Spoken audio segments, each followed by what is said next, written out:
शांति। ओम शांति। ओम शांति। आज का स्वमान मैं राज ऋषि स्वराज्य अधिकारी आत्मा हूँ। राज ऋषि ही स्वराज्य अधिकारी है और स्वराज्य अधिकारी ही राज ऋषि हो सकता है। आज फिर से बाबा हमें राजा बनने की ट्रेनिंग दे रहे हैं। पहले अपना राजा, फिर विश्व का राजा। तो अपना राजा बनने के लिए बाबा और सूक्ष्म गति आज समझा रहे हैं। उसमें कर्म इंद्रिय जीत बनना, आज बाबा इसको छोटी बात कह रहे हैं। कर्म इंद्रिय जीत बनना तो सहज है, फिर मुश्किल क्या है। बाबा कह रहे हैं कर्म इंद्रिय जीत बनना तो सहज है, फिर मुश्किल क्या है। सूक्ष्म इंद्रियों पर विजयी बनना। सूक्ष्म इंद्रियां कौन सी? मन, बुद्धि, संस्कार। इन सूक्ष्म शक्तियों पर आज बाबा ने कहा विजयी बनो। यही विशेष अभ्यास करो। इन सूक्ष्म शक्तियों पर विजयी बनने का। उसके लिए क्या अभ्यास करो कि जब जो संकल्प चलाना चाहो, जिस संस्कार को प्रयोग करना चाहो, वही कर सको। जो संकल्प पैदा करना चाहो, वही कर सको। जिस संस्कार का प्रयोग करना चाहो, वही कर सको। तब कहेंगे कि ये राज ऋषि है, ये स्वराज्य अधिकारी है। इंद्रियां संयम में लाना तो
धोखे, अविश्वास, नुकसान, दुर्घटनाएं हमारी सोच की सीमा से बाहर वाली घटनाएं, जिनको अपना समझते थे वो पराये हो जाएंगे।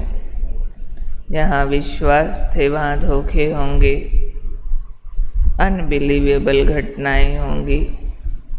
उस समय के लिए पहले से ही एक गहरी समझ और एक गहरी शक्ति अंदर तैयार चाहिए, जिसको बाबा ने कहा अंतिम पेपर में पास होने के लिए ये अभ्यास करो।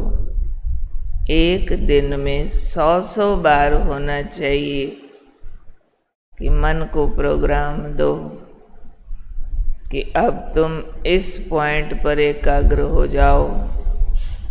फिर देखो मुझ राजा का हुक्म ये मन रूपी कर्मचारी ज्यों का त्यों मानता है या अपनी चलाता है, जिसको मनमानी कहते हैं। मेरी चलती है या मन की चलती है, उसी से बाबा ने कहा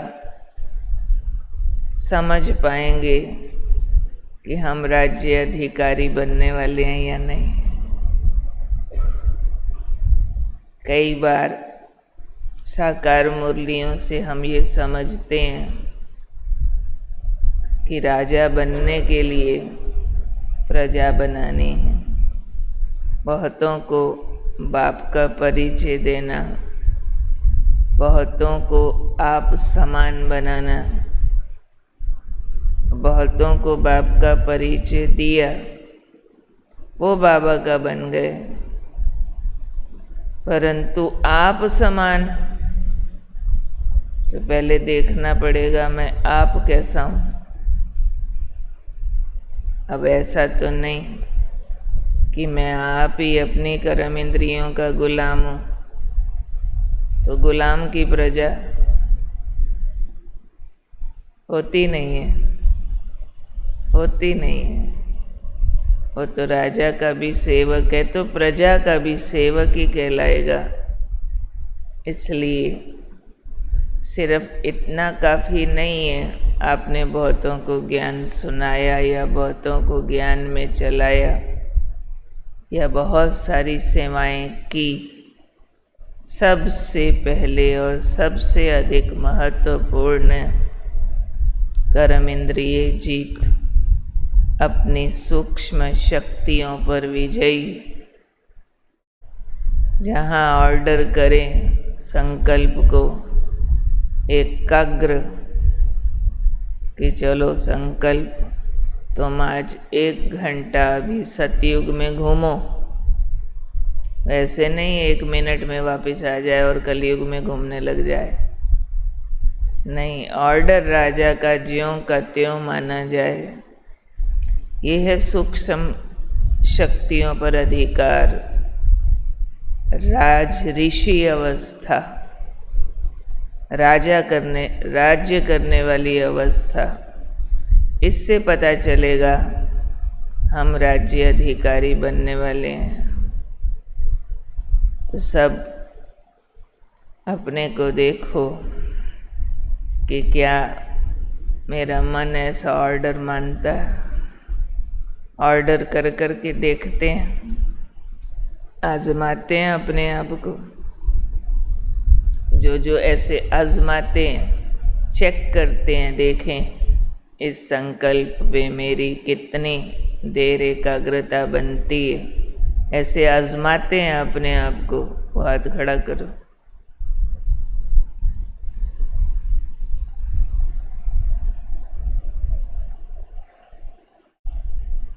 सबका हाथ खड़ा होना चाहिए था, क्योंकि यही हमारा मेन सब्जेक्ट है। इसके मार्क्स के बिना बाकी मार्क्स मिलते नहीं। बाकी तो हैंडराइटिंग के मार्क्स जैसा है।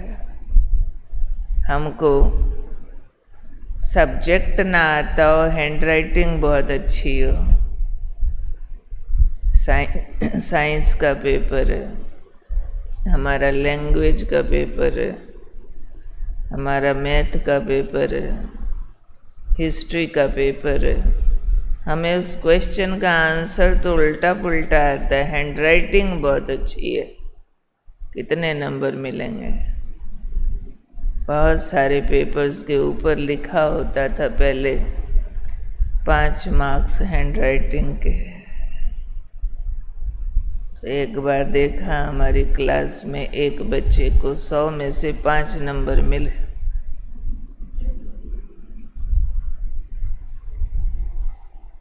पेपर 20 भरे हुए थे, नंबर 5 मिले, वो भी हैंडराइटिंग के, बाकी सारा कुछ उल्टा पुल्टा था।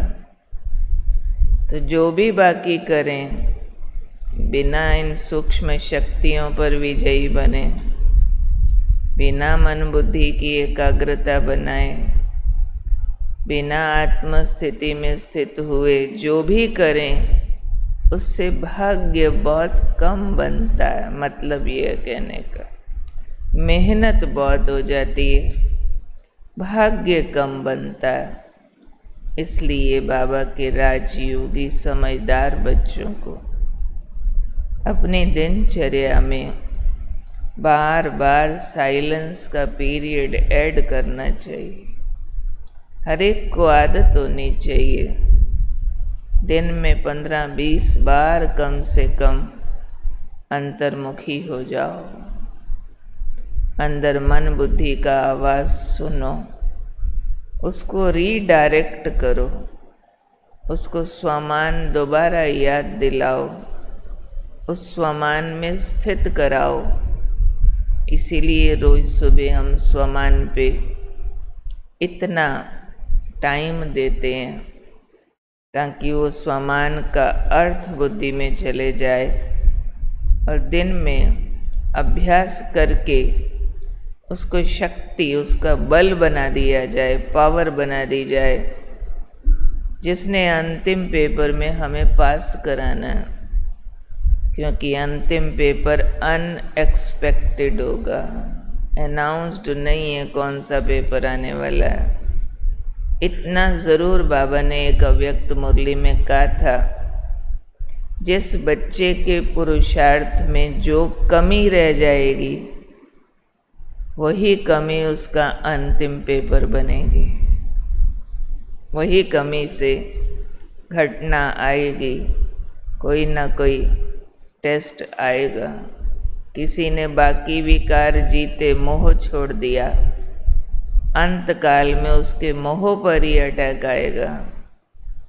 किसी ने बाकी सब पर काम किया, एक खाने के लोभ की वृत्ति को नहीं छोड़ा, अंत में उसका खाऊं खाऊं से बुद्धि योग भटक जाएगा, बाबा की याद छूट जाएगी।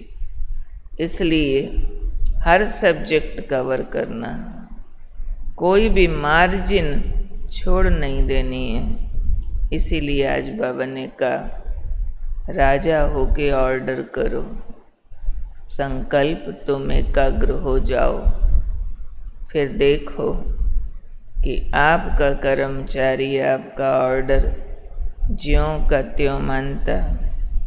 तो आज सारे 21 महान संकल्पों की लिस्ट बनाओ, 21 बार दिन में कम से कम 3 मिनट, ज़्यादा जितना मर्जी, 5 मिनट, 15 मिनट, उस संकल्प पर एकाग्र होना। 21 महान संकल्प लिखो स्वमानों के। जैसे आज का स्वमान है, राज ऋषि हूँ, स्वराज्य अधिकारी हूँ, भले बिल्कुल सिंपल सिंपल लिखो। मैं शुद्ध आत्मा हूँ, मैं शांत आत्मा हूँ, शक्तिशाली हूँ, मैं प्रेम स्वरूप, सुख स्वरूप, एक एक करके लेते जाओ।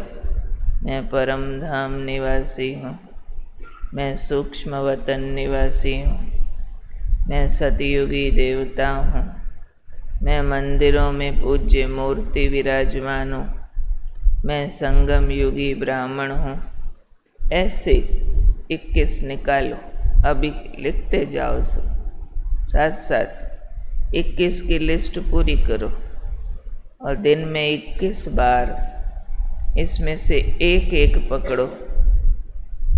घड़ी रखो सामने, 3 मिनट देखो, पूरा 3 मिनट में से उस एक संकल्प पर कितना मन एकाग्र हुआ, मार्क्स दो फिर अपने आप को, तो पता चले कि फाइनल पेपर की तैयारी मेरी कितनी हो गई है, कितनी बाकी है।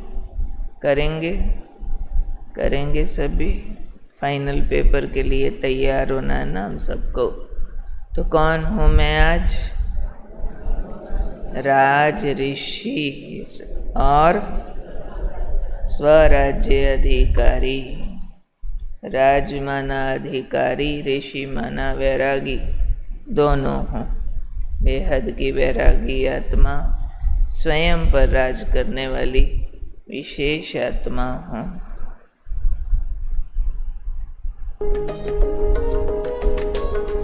मम्मा का बस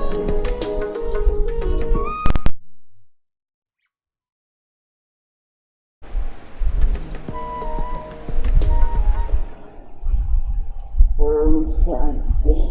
परम पूज्य और परम पिता परमात्मा को जान गए हो ना? अर्थात अपने बेहद बाप को समझ गए हो ना? ज्यादा स्लो, आत्मा ही तो समझेंगी ना? आएगा, समझ आएगा। आत्मा भी वैसे आंखों से तो नहीं देखी जा सकती है। देखी जा सकती है? नहीं।